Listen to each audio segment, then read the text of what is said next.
Ladies and gentlemen, boys and girls, we proudly present our spectacular show of podcast magic and imagination full of Disney wonder, news, and pop culture.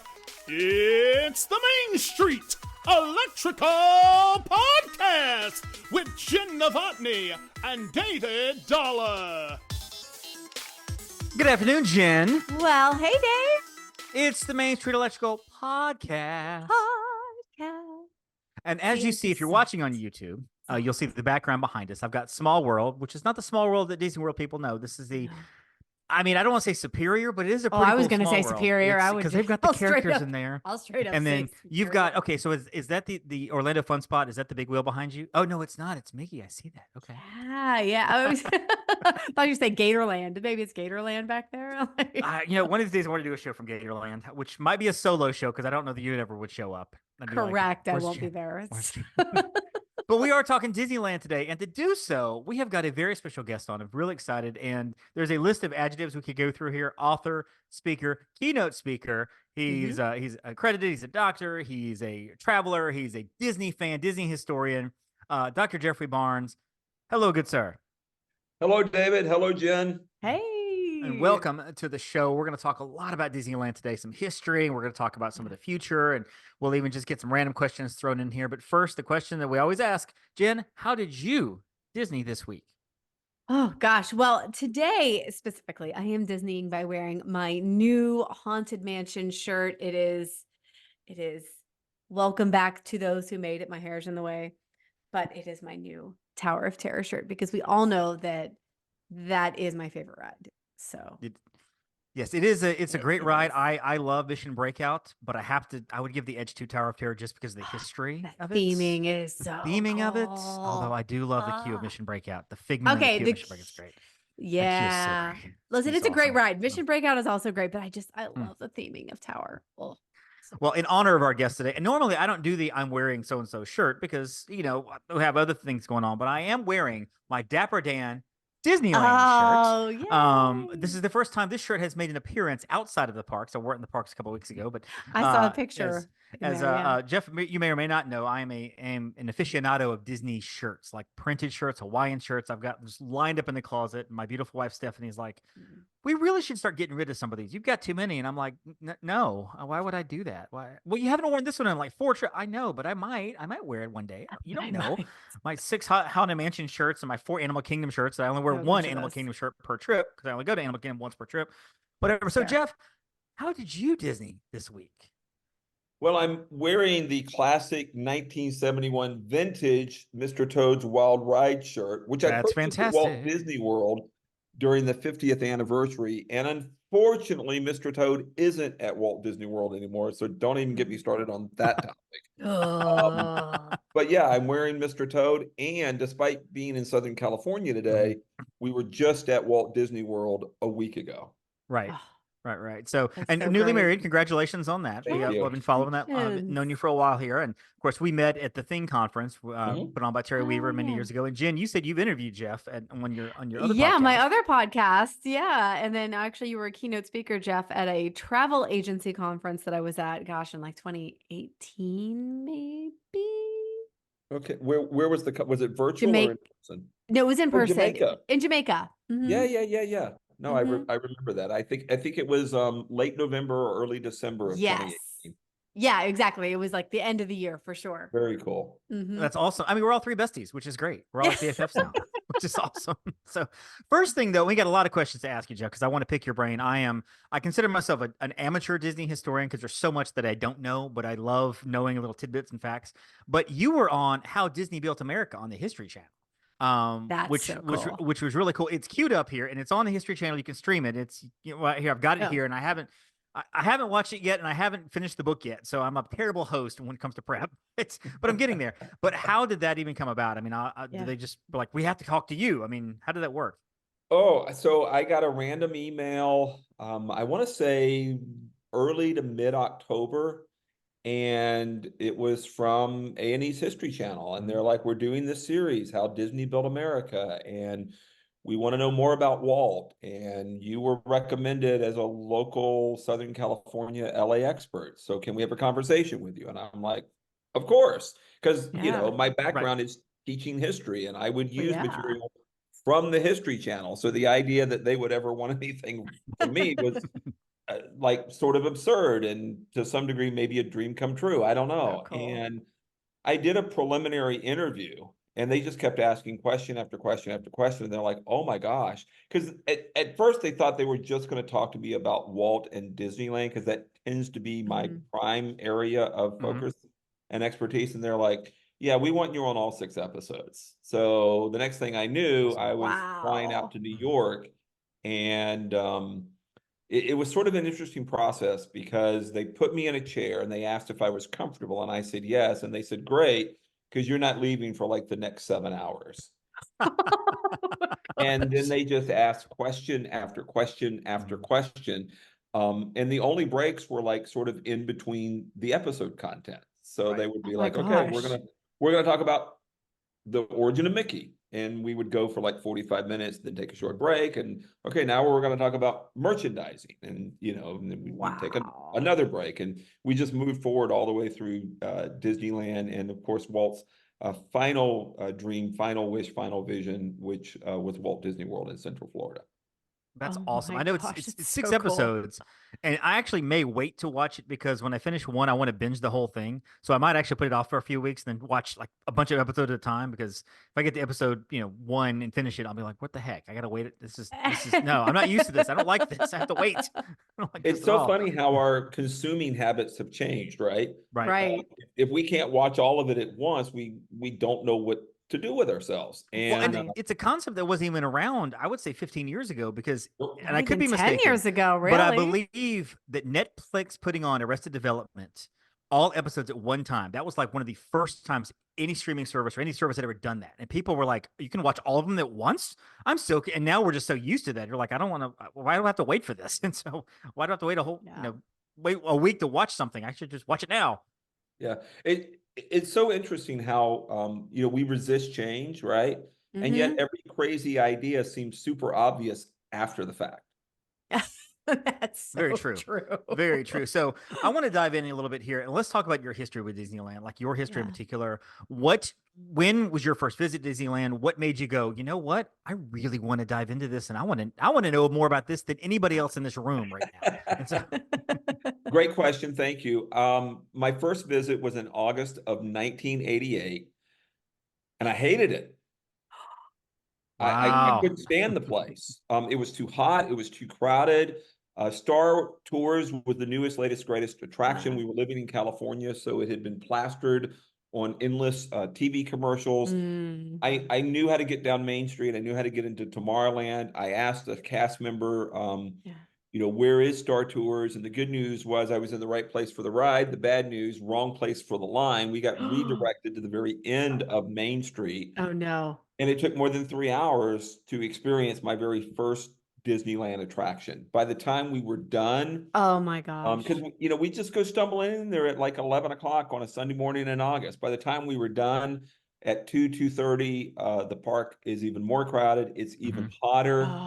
I walked out of there, just if you had said to me I'd be doing today, what I would have said, you're absolutely nuts. But fortunately, I stayed in California long enough to figure out, I think even more so in Florida, the locals are crazy about Disneyland. And, everybody's from everywhere else in California. Yeah.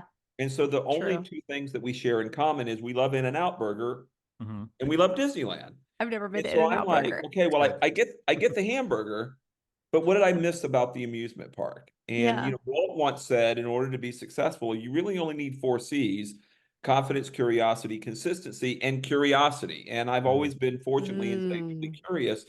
And I just had to know, like, why does everyone else love it? And I had this awful experience. And, what did everybody else see that I happened to miss that day? And that's when I discovered, and this was the real light bulb moment. Walt wasn't born successful. None of us are, right? Difficult relationship with his dad. How many of us have had a difficult relationship with at least one parent? And had more failures than successes. And when it came time at the age of 53 to build his dream called Disneyland, no one believed in it, to include his own wife and his own brother. And I just fell in love with that story because I could identify with Walt. I came to realize, oh my gosh, like we're more like Walt Disney than we realize.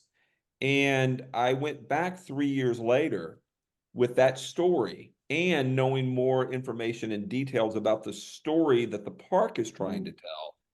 And I just fell in love. And I went back, I was living up in Northern California. I went back, and in June of 91, 2 or 3 days after returning home, I said, I'm going to write a book on Disneyland one day. I mean, it was Oh my gosh. transformational. Wow. Now it took another 20 plus years for that to happen, and that's a whole nother story. But again, hated it at first. And I always joke with people, if I had gotten on Star Tours in 5 minutes, none of this happened. Right. So, you know, we want to stay comfortable, right?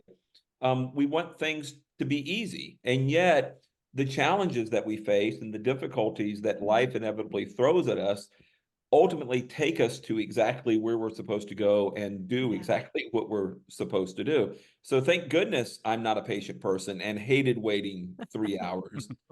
Because who knows what I'd be doing today. Well, and it's I love some of the things you talk about because I've watched some of your videos and everything. And one of the things you open up with is just because everybody talks about Walt's successes and Disneyland and Disney World, but you immediately harp on Walt's failures and how he had a one-way bus ticket or one-way train ticket or whatever, had $40 in his pocket, and it was almost like, I got to succeed because if I don't succeed on this, I got nothing.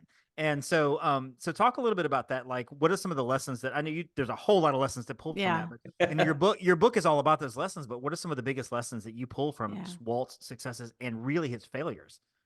Yeah. So, you know, last year was the Disney 100, right? And it was celebrating the 100th anniversary of the founding of the studio of the company. And that's a great story. And we all love success, right?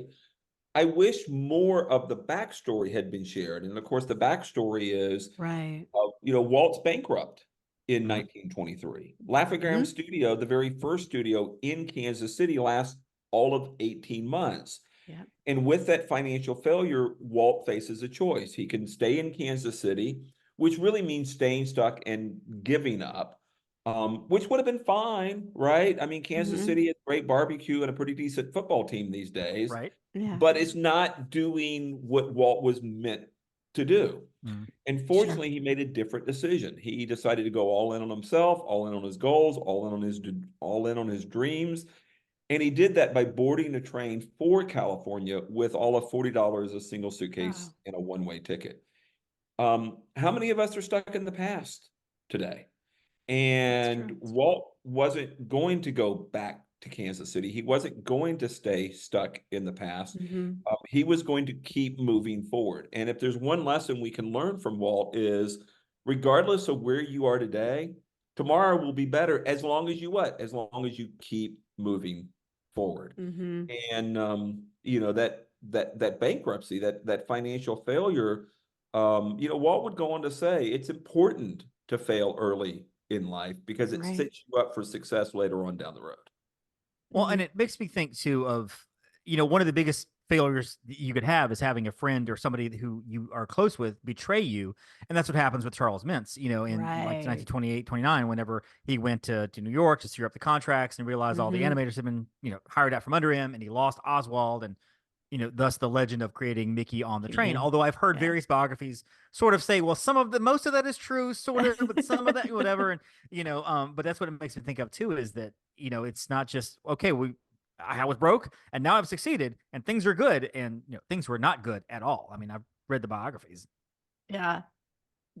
You know, again, people don't realize that Walt had a very unhappy childhood, difficult relationship with his dad, bankrupt at age 21, comes out to California, founds the Disney Brothers studio in October of 1923. And that's the 100th anniversary that we were celebrating. And even from there, it would take him 4 years before he creates his first successful cartoon character.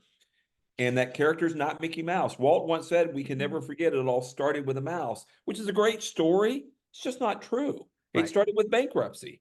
And it started with Oswald. And so it started with loss Yeah. and grief and, sort of forcing yourself to pick yourself back up and move forward into a better future.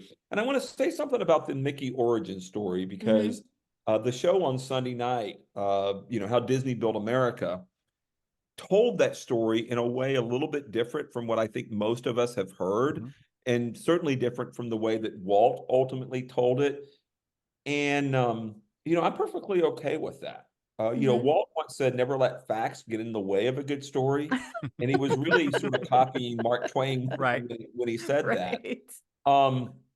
And I equate it to, if you go to Disneyland and you step on a Main Street and you go into the Main Street Opera House, there is a bench that is the bench Walt was sitting on when he first dreamed of Disneyland. But guess what? You can go to the Disney Family Museum in San Francisco, and there too, they have a guess what? The bench Walt was sitting on when he first dreamed of Disneyland. Go back to Griffith Park in Los Angeles. They still have the merry-go-round. And the bench Walt was sitting on when his daughters were on the merry-go-round, and he first dreamed of a place where parents and children could have fun together. So there were always multiple benches. There were always multiple versions of the Mickey story. And I think for the sake of simplicity, Walt whittled it down to him and Lily and on the train, and he remembers a character that kept him company and pulls out a pad of paper and sketches the story and pitches the name Mortimer. And she's like, I love the story, I love the character, but you got to go with Mickey instead. And the truth is more complex and more layered than that. Yeah. I think there's truth in the train story, but there's also truth in getting home, talking to Roy, sitting down with brainstorming, kicking ideas around, and ultimately Mickey as we know him today was born. Right. Well, what I remember is, because I read the two biographies that I have are the Bob Thomas biography, which is kind of the definitive one, and the Neil Gabler biography, which is kind of my favorite, actually, because it's a little more in depth. I love the Gabler biography. I love it. And the Bob Thomas kind of goes with the whole on the train with Lily and kind of thing. And Neil mentions that story too, but I remember him, the text says something to the effect of, but some of the animators sort of dispute that entire story as not being the full truth or whatever. And I always thought, it can't be just as simple as like Lillian saying, I don't like the name Mortimer. How about Mickey? It might be, but She was still right about no Mortimer, though. That's I'm just true. going to throw that out there. That's true. What I love about the Gabler biography is the entire premise is built on the idea that Walt's greatest creation was Walt Disney. Right. Yeah. And the way in which that story gets simplified and legendary and sort of mythical over time is an example of Walt's greatest creation was Walt Disney. Well, one of the things that I remember too about the Gabler biography is that one of Walt's faults is that when he completed a project, he moved on immediately to something else. So when he started building Disneyland, he paid no attention to the movies. When Disneyland was built, suddenly he was looking at Florida and not even paying attention to Disneyland. And all the workers there were like, well, where's Walt? We don't know. We hadn't seen him. He's over in Florida, the Florida project. He's like, he just forgot about it. He just left it alone. Which to his credit was like, okay, I've done enough on this. Let's go to the next thing. But to a fault, it's like, okay, well, I have done a lot on this, but I got to keep an eye on this too. I mean, he's just such a classic innovator, though. Yeah. Like that's just the classic personality right Fascinating there. Man. But Walt was a great starter and not necessarily a tremendous finisher. I love that. That's true. Right here. And the day after Snow White premiered, he's trying to figure out, well, what's next? What's the next full-length animated feature film going to be? And he hated sequels. He didn't want to repeat himself. He wanted to continuously do new and different things. And I think for a lot of us, if we're bored and if we're bored with our own story, chances are we're not challenging ourselves. We're not doing things that are hard or difficult. And, we keep sort of living the same day, the same week, the same month, and the same year over and over and over again. Walt was constantly innovating. And it wasn't just in the industry, but it was literally, he was constantly reinventing himself. So you don't think you'd be a fan of Cinderella 3, A Twist in Time? Okay. All right. Ooh, Not many of us are. Our Toy Story 5. or Toy Story 4, by the way, which we No, don't really. Jen and I can't don't talk actually about- acknowledge that I movie can't talk actually about Toy happened. Story 4. Yeah, I can't but talk number about it. 5's on its way. Yes, I know. I can't. I don't acknowledge really it either. That will really be Toy Story 4.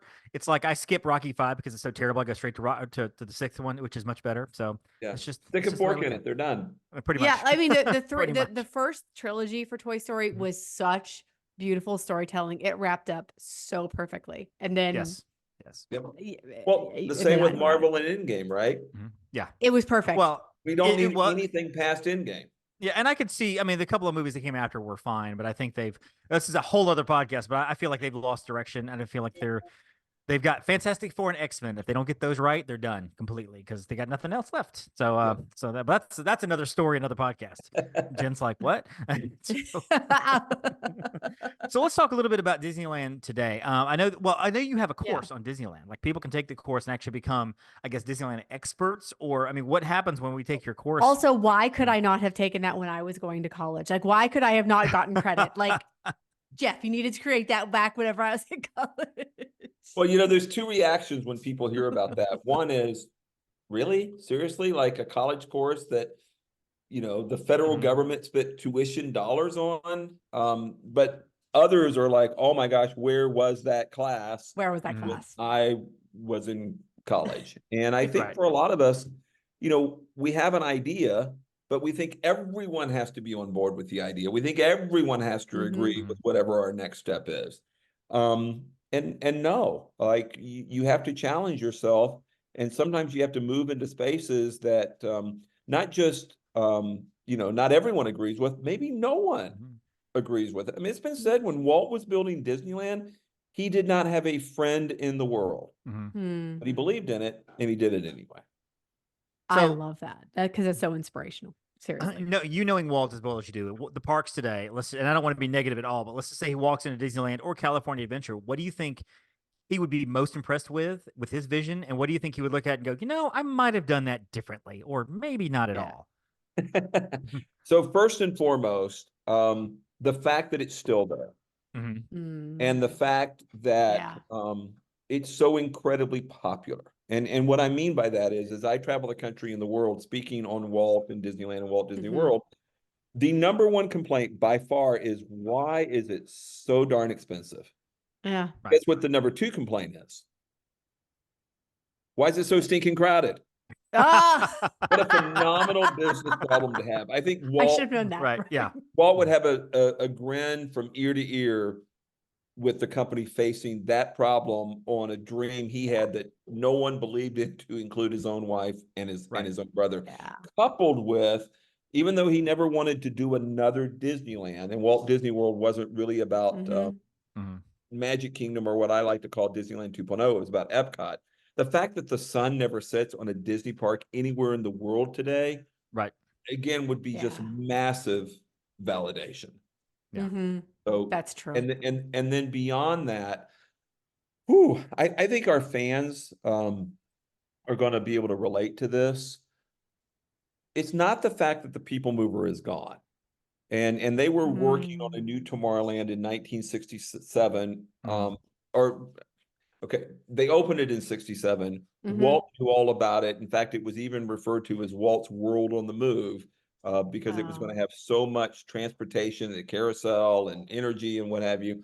The fact that the People Mover is gone, but the tracks remain 20 years later, Walt would be like, you know, either put the People Mover back or get rid of the tracks. I don't care which one, but pick something already. You don't think Walt would want rocket rods to make a return? Well, at least it'd be something there. That's true. That's true. I mean, Walt, you know, Walt was okay with trying new and different things. And he was okay with, you know, making mistakes and having failures, which is what Rocket Rods was. Right. But Rocket Rods hasn't run in 20 plus years now. So why are the tracks still there?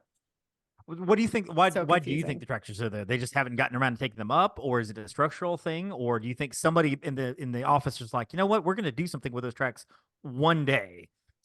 I think over the years, as Disney, as a, you know, multinational, world's largest entertainment company, has just you know, gotten a little lazy. and they don't want to take the time or the expense to take the tracks down. Right. And I don't think they need to. You know, Walt was about show, regardless of, you know, the return on investment. And unfortunately, Disney today allows for bad show in the interest of the bottom line. Yeah, I see that. We see that at Disney World a lot too. I mean, for every magical, I mean, it doesn't happen a lot. I can't pinpoint, you know, a dozen things right now, but it does happen. And so for every magical moment, you know, you still turn around and you're like, you know, I would have seen. One of the things I think of is Buzz Lightyear Space Ranger spin. It's dirty. Like if you look off the side of the cars, there's always little trash and specks of dust and trash everywhere. And like somebody at night could take a broom and just take 90% of this up, and is something simple like that. You know, can we get that fixed? Maybe. Maybe.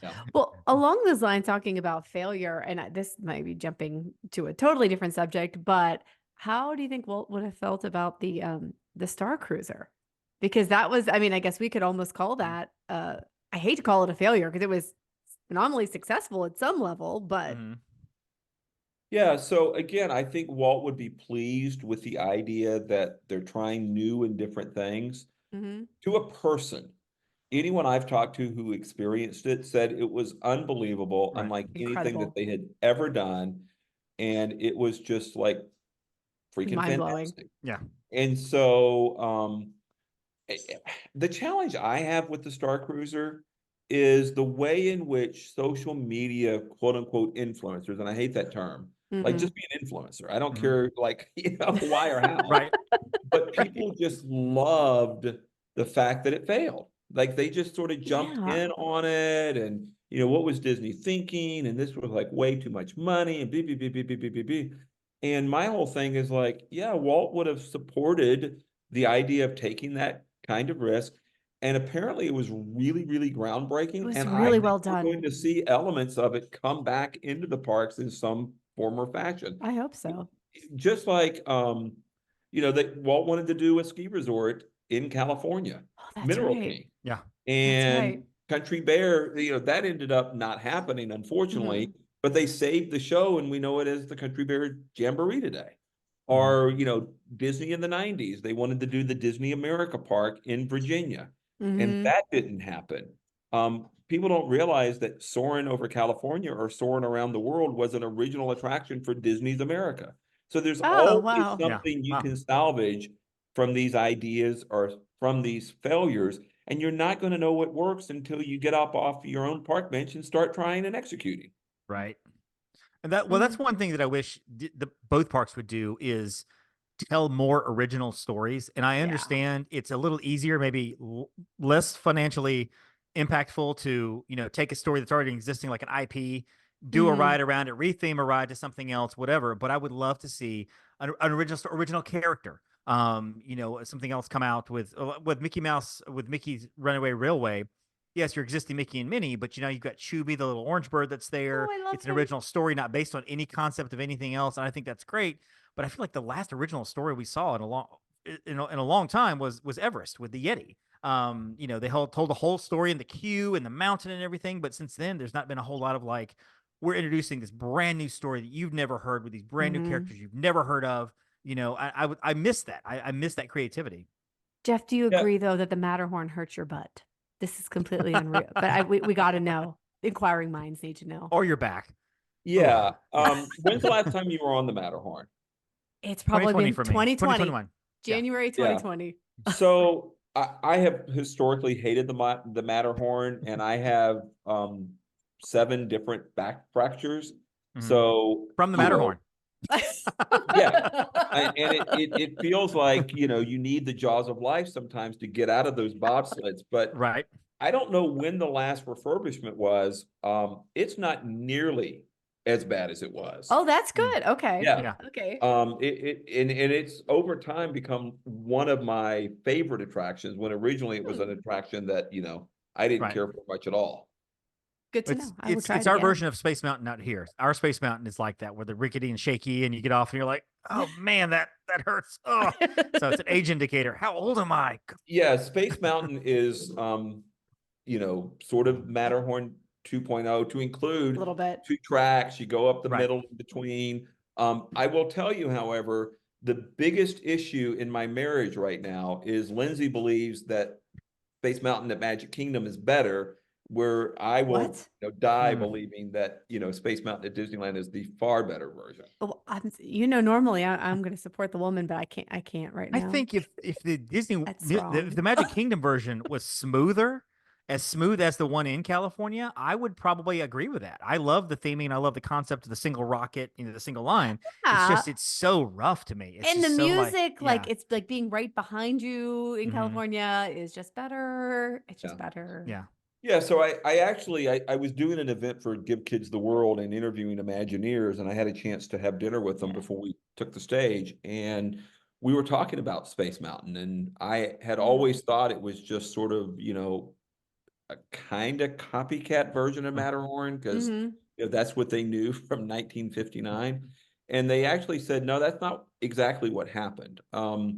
In the 60s, during the Mercury space program, Walt's watching these astronauts get interviewed after reentry. And he was so impressed with those stories that he said to the Imagineers, not everybody is going to get that sort of experience. In Right. fact, very, very, very, very, very few people are going to get it. So let's create an attraction that, replicates reentry. And if you know anything about reentry, it's very rough and it's very violent.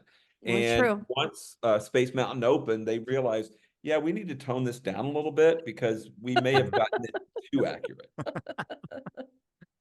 So let's talk a little bit about looking forward. Disneyland has announced, and they announced it, and I just don't see a lot of people talking about this, which is remarkable because typically, Yeah. as you say, the influence and the blogs are like all over, and certain sites are like confirmed they're definitely doing these things. No, they're not. That's a whole other story. I go to war with those daily, but he trolls.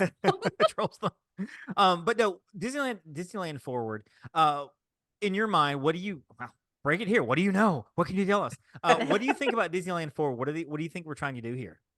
So, I mean, it's a continuous fulfillment of what Walt said when the park opened, and it was sort of halfway completed, and the press skewered him, and they wanted to know, why did you open a park that wasn't ready for the public? And his response was, as long as there's imagination left in the world, right, Disneyland will never be finished. And we've seen that, bore out over, the past, almost 7 decades now.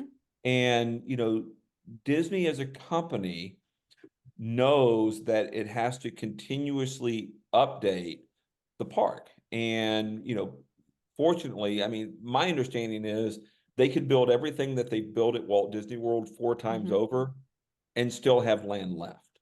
Whereas, Disneyland in Anaheim, it was landlocked from day one. Right. And obviously one of Walt's biggest regrets, which he fixed when he bought all of the land in the 1960s in Central Florida. And so now Disney is wanting to make sure that Disneyland stays relevant for the next generation. And so they call it Disneyland Forward because it's about moving the park into the future and making sure that it has connections and relevant content for the next generation of guests and the next generation of fans. Disneyland struggles with, crowds and capacity sooner than, say, a Magic Kingdom because the space is significantly smaller. Disney as a company has been telling new and interesting stories in the last 10 or 15 years, and they want a place to be able to tell those stories, which I think is amazing. And I also think it's a reflection of political realities. And what I mean by that is, right before the pandemic, Anaheim was not very friendly or favorable to Disney, which is really interesting because Walt's first dream was to build Mickey Mouse Park on 8 acres next to the studio in Burbank. And Burbank City Council said, no, Walt, we don't want a carnival atmosphere in our town. And so Anaheim welcomed him with open arms and had historically been very friendly to Disney up until, again, right before the pandemic. And Disney wanted to do, sort of new and different things. Right. And, the political environment was very, left and liberal. And as a result, it was their chance to stick it to the evil, Disney Corporation. And that has scaled back now. And I think Disney sees this as an opportunity to get the political support that they need so that they can have a good community relationship with the people in Anaheim. Whereas in Florida, I think it's a little too liberal and a little too left in California. I think it's a little too conservative and a little too right in Florida. In Florida, up until recently, Disney could do almost whatever they wanted. Yeah. Right. Because not only did they have all the land, but they also had their own governing district. Right. Reedy Creek. Yeah, and I know that we talked about this on the show too. And again, it's one of those things that I think slipped by a lot of people. But Anaheim voted 7-0 in their council, or unanimous vote, to give Disney the authority to build, forward. And I've heard the rumors. Obviously, nothing's confirmed, but we've heard rumors everything from building an Arendelle possible area to a Zootopia area to even a Toy Story area over there. I mean, wow. Just a number of things in that in that little space. And they're building it, and you can correct me if I'm wrong, but from what I've seen, they're going to build it around the Disneyland Hotel, like in that whole area there. Like you're in the hotel and you walk out, there's a park. Yeah, I think we're going to see some major shifts in terms of how we park at Disneyland and how we enter into the parks. And a lot of that is going to be around the Disneyland Hotel. But at the same time, I think you're going to see some expansion in some property that Disney owns on the other side of Harbor Boulevard, which is kind of what they wanted to do 4 or 5 years ago, and they weren't able to find an agreement. I remember when they were of Anaheim, right? I remember that. But again, I think they're trying to strike while they have the political favor to make things happen. Right. And then on top of that, what we know today as the Toy Story parking lot, that's going to disappear. And I think that's going to become a separate shopping, dining.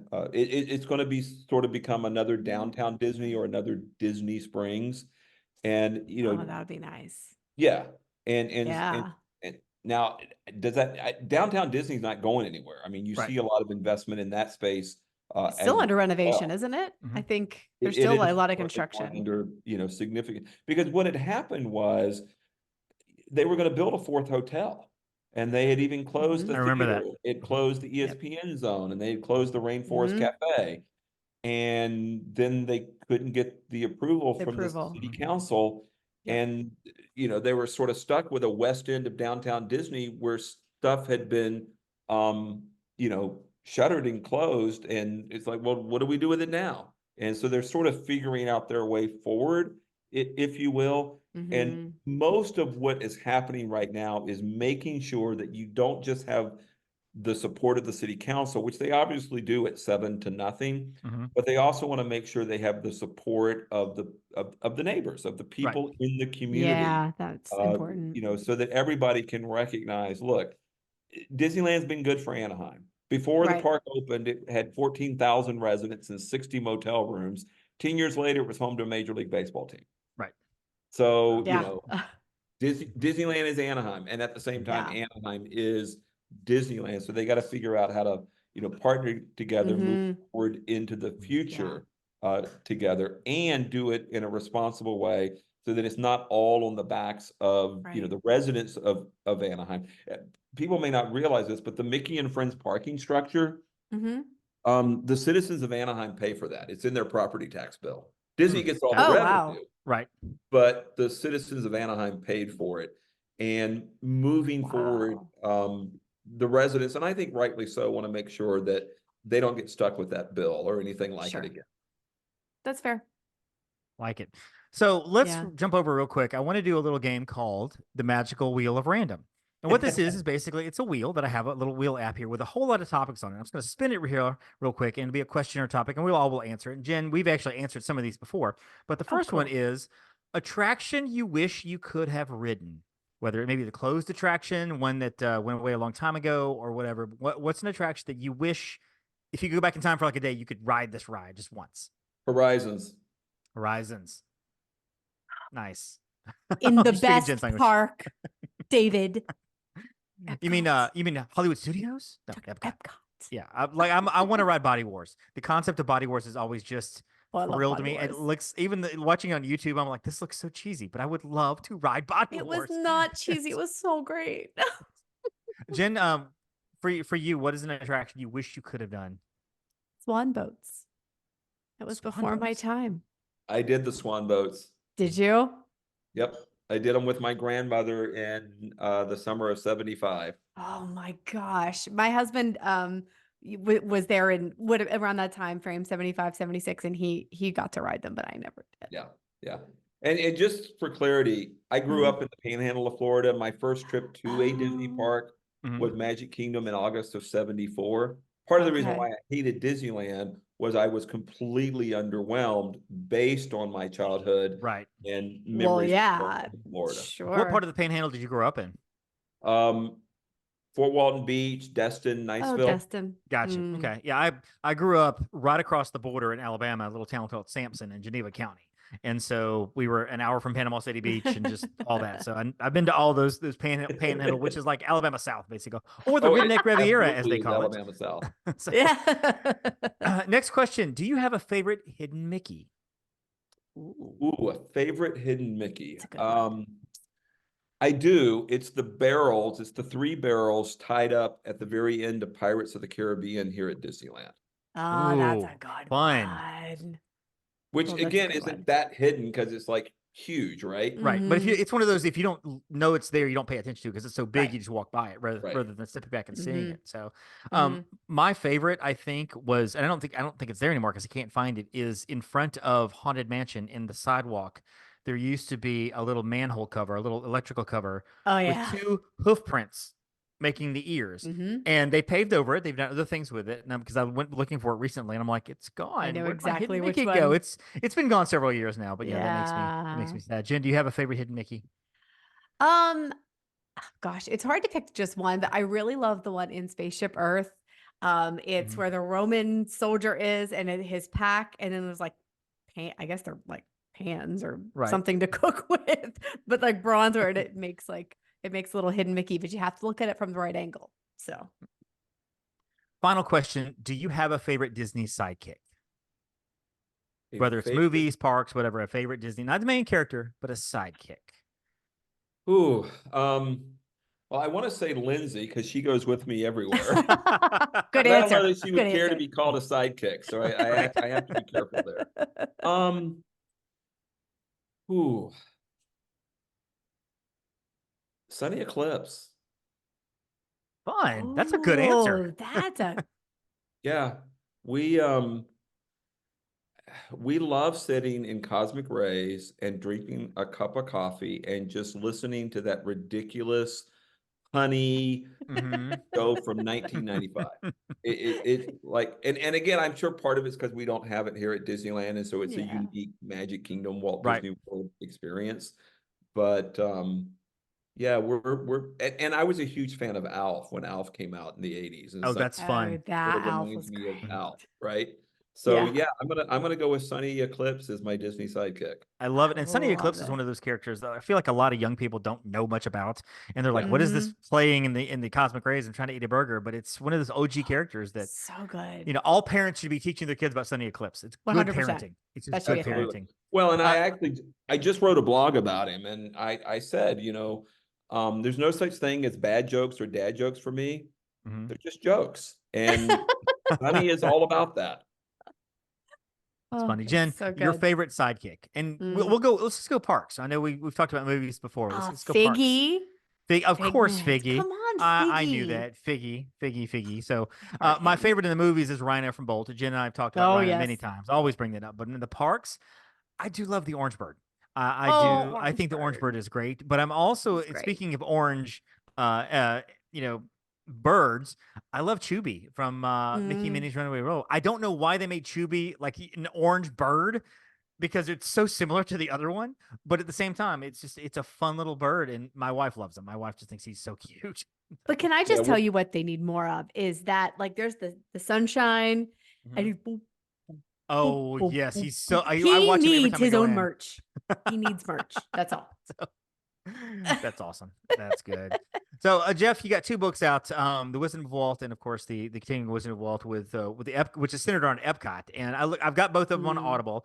They've been on my to be read shelf for like a year, and I'm finally like, you know what, we got Jeff on the show. I'm gonna read these books. I love The Wisdom of Walt. It's so Thank good. you. Yes, Yeah. I love it. So, real quick before we end up here, what are the overall themes of Wisdom of Walt? When somebody picks up Wisdom of Walt, what they may be expecting to see just a history of Disneyland? What are they going to get out of the Wisdom of Walt? So, the idea that Walt most wanted to be remembered as a storyteller. He built Disneyland for that purpose, to tell stories. And if you love Disney, why not use that love to leverage and level up in your own life and in your own story? And so that's really what both books are about. Don't go to Disney just as an escape, use it as an example. Yeah. And why go to the place where dreams come true if you have stopped dreaming? Love it. Love that. So good. Yeah, I'm halfway through the first one. I'm excited about it. It's very practical really good stuff, and it's a lot of like, I need to write that down. Where's my Post-it notes? I need to write that down. So, I have a paper copy, David. Mine's a paper copy. So I know. I need to get a paper copy. I typically books I really like, I end up getting the paper copy for my bookshelf. So I probably will end up with both of those on Amazon. So Jeff, where can we find you? Where can people follow you online? So you can find me at thewisdomofwalt.com. And I want to let our listeners know that I have a weekly Wednesdays with Walt blog. It's 100% free. Comes out every single week. And, you can get the content, you can get the inspiration, you can get the motivation without having to spend any money, and you'll get it in your inbox each and every Wednesday. And you can find me on Instagram at Dr. Disneyland. Perfect. And I do follow you. I was like, I follow Jeff, right? I do. We follow each other, which I'm very proud of. Jenn, I know you're traveling pretty soon. When your next trip? Like next week, isn't it? My next trip is next week. Actually, you will be there as well. Yes, my next trip is next week too. We'll be heading to Jamaica. Jenn and I and two other people from our agency visiting Sandals for the first time. So we'll be talking all about that. Well, I will repeat for me. First time for you. Sandals. Yes, I'm very excited about hitting Jamaica, and I'll walk around going, this is where Jeff Barnes was in Jamaica. So now he was in Ocho Rios. We're gonna be in the grill. So it's all the same island, right? Yeah. But I'm excited about going there. But Jenn, where can we find you in all your travels? You can find me out upon a star Jenn, or my personal Instagram is at Jenn_Novotny. Yeah, I have a calendar with Jenn's travel dates blocked off because, we went on the schedule for the show, and it looks like one of those government documents has been redacted with black lines, like every other line through here. And I'm the next 2 months are so bad. So we'll be doing podcasts at midnight on a Tuesday or something, just try to knock a show out real quick. I'm just trying to figure out like when I'm going to get anything done in my personal life. You're a travel agency owner. You have no personal life. Find me on Instagram at @themagic$1. Of course, find the show at themscpodcast.com. You can also email us at themscpodcast@gmail.com for all the information, all the quotes, and all the stuff that you need. Of course, you can find us at info@uponastartravel.com as well. So we're travel agents. We do travel agency stuff. And Jeff, this has been delightful. Thank you so much for joining us. We've had so much fun here. So thank you for having me, and never stop dreaming. Absolutely. We will keep dreaming. Sometimes that dream too much. Jenn's like, I need you to stop dreaming and actually do some work. Let's go. And so, yeah. So for Jenn, for Dr. Barnes, I am Dave. And hey, don't forget to thank your Phoenicians. Thank you for listening to the Main Street Electrical Podcast. You can find us on Instagram, Twitter, and Facebook at the MSE Podcast, or visit our website at themsepodcast.com. Be sure to subscribe, and may all your wishes come true.